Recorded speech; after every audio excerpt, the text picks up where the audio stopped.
नमस्कार दोस्तों, फटाफट आपको बताते चलते हैं आज के तमाम मुख्य समाचार, बड़ी खबरें। लेकिन उससे पहले अगर आपको भी 2024 में कांग्रेस की सरकार बनती दिखाई दे रही है तो वीडियो को लाइक करके चैनल सब्सक्राइब कीजिए और बेल आइकन दबाना मत भूलिएगा। आपको बता दें कि बंगाल में टीएमसी संग चुनाव लड़ेगी कांग्रेस। इंडिया की बैठक से पहले राहुल और ममता के भतीजे के बीच सीक्रेट मीटिंग। जी हां दोस्तों, ये बड़ी खबर आ रही है। आपको बता दें, लोकसभा चुनाव 2024 से पहले ही विपक्षी पार्टियां एकजुट होकर रणनीति तैयार करने में जुट गई है और इसी के मद्देनजर विपक्षी पार्टियों का गठबंधन इंडिया अपनी तीसरी बैठक मुंबई में शुरू कर चुका है, जिसमें कई फैसले लिए जा सकते हैं। रुक करते हैं अगली ब्रेकिंग न्यूज की तरफ। सीएम की घोषणा पर अमल नहीं, रसोई गैस के दाम कम नहीं हुए, एक सिलेंडर 450 रुपए में देने की गई थी घोषणा। जी हां दोस्तों, मुख्यमंत्री शिवराज सिंह चौहान ने रसोई गैस का एक सिलेंडर 450 रुपए देने की घोषणा की थी। इस घोषणा के बाद 4 दिन का समय निकल गया है और सावन का महीना भी खत्म होता जा रहा है, लेकिन अब तक मुख्यमंत्री की इस घोषणा पर कोई अमल नहीं हुआ है। हालांकि केंद्र सरकार द्वारा मंगलवार को किया गया ऐलान रात को ही लागू कर दिया गया। जनता को सामान्य रसोई गैस के सिलेंडर पर 200 रुपए की छूट मिलनी शुरू हो गई है। दोस्तों, रुक करते हैं अगली ब्रेकिंग न्यूज की तरफ। पीएम जनधन योजना में हो रही है धांधली, खुद वित्त मंत्री ने दी बैंकों को हिदायत। जी हां दोस्तों, आपको बता दें कि देश में फाइनेंशियल इंक्लूजन को बढ़ावा देने और बैंकिंग सेवाओं से वंचित लोगों तक बैंक को पहुंचाने के लिए शुरू की गई केंद्र सरकार की महत्वाकांक्षी प्रधानमंत्री जनधन योजना में सब ठीक नहीं चल रहा है। पहले से ऐसा शक था कि इस योजना के तहत खाते खोलने में गड़बड़ियां हुई हैं। वित्त मंत्री निर्मला सीतारमण ने हाल ही में बैंकों को सख्त कदम उठाने को कहा है।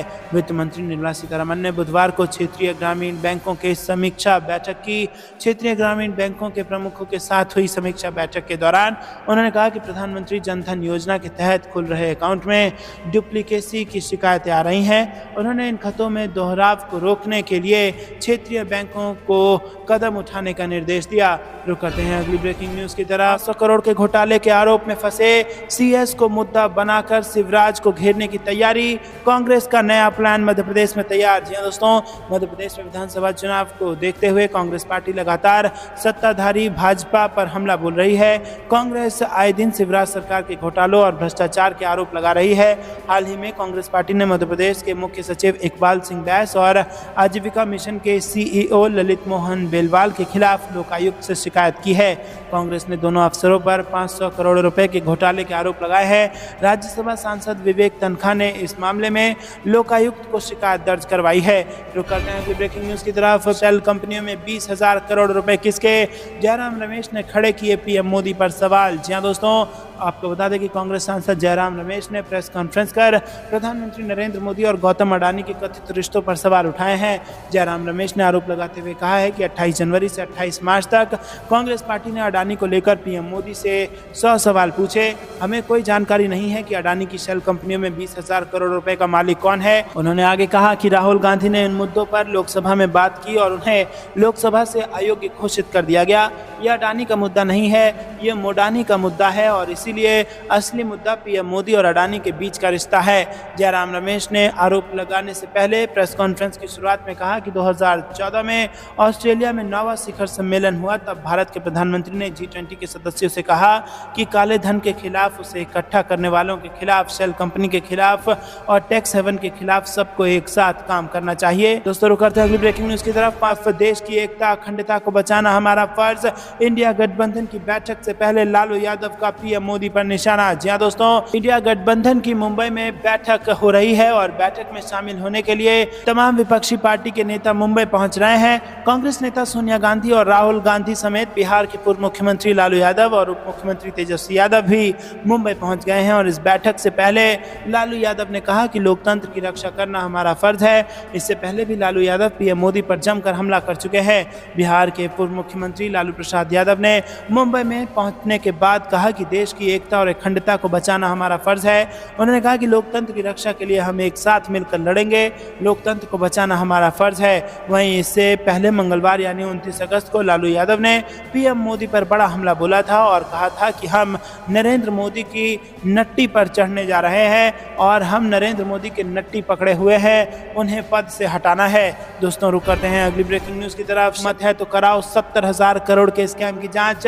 भतीजे के खिलाफ अमित शाह और मोदी को शरद शरद पवार ने ललकारा। जी हां दोस्तों, 26 विपक्षी दलों का महागठबंधन इंडिया की मुंबई में होने वाली तीसरी बैठक से एक दिन पहले राष्ट्रवादी कांग्रेस पार्टी के संस्थापक शरद पवार ने अपने बागी भतीजे अजित पवार पर कड़ा रुख अख्तियार करते हुए एक तीर से दो निशाने साधे हैं। पवार ने पीएम नरेंद्र मोदी और केंद्रीय गृह मंत्री अमित शाह को 70,000 करोड़ रुपए के कथित सिंचाई घोटाले और करोड़ों रुपए के राज्य सहकारी बैंक घोटाले की जांच कराने की चुनौती दी है और इन घोटालों में उनके भतीजे अजित पवार का नाम सामने आया था।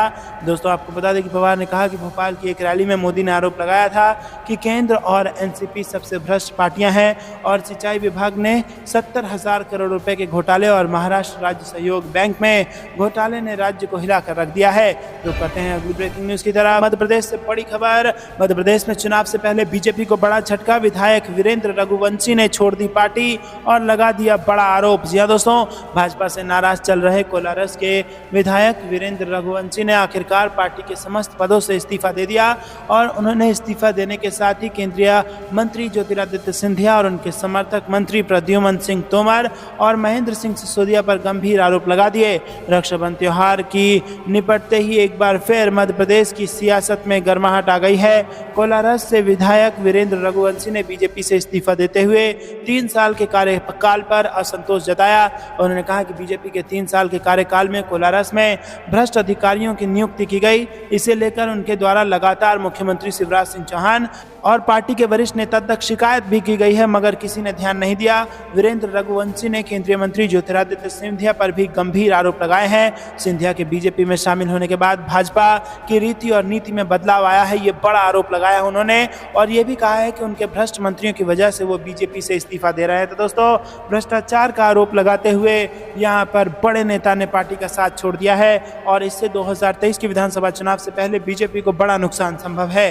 रुक करते हैं अगली ब्रेकिंग न्यूज की तरफ। हिमानी ग्रुप के मामले में राहुल गांधी का बड़ा बयान। बोले, पारदर्शिता जरूरी, क्यों नहीं हो रही है जेपीसी की जांच। जी हां दोस्तों, आपको बता दें कि कांग्रेस नेता राहुल गांधी ने गुरुवार को अडानी ग्रुप के मामले को लेकर केंद्र सरकार पर हमला किया। उन्होंने कुछ विदेशी न्यूज़पेपर की रिपोर्ट का जिक्र करते हुए कहा कि 2 बड़े अंतर्राष्ट्रीय अखबारों ने गंभीर सवाल खड़े किए हैं। इन पेपर का असर भारत की छवि और निवेश पर पड़ता है। उन्होंने कहा कि पीएम मोदी का एक करीबी $1 बिलियन का इस्तेमाल शेयर में किया गया, तो सवाल ये उठता है कि ये किसका पैसा है, अडानी का या किसी और का। इसकी जांच होनी चाहिए। तो दोस्तों, फिर से एक बार अडानी को लेकर हमलावर है राहुल गांधी। आपको बता दें कि इससे पहले राहुल गांधी ने अडानी को लेकर आवाज उठाई थी, तब उनकी सांसदी भी चली गई थी।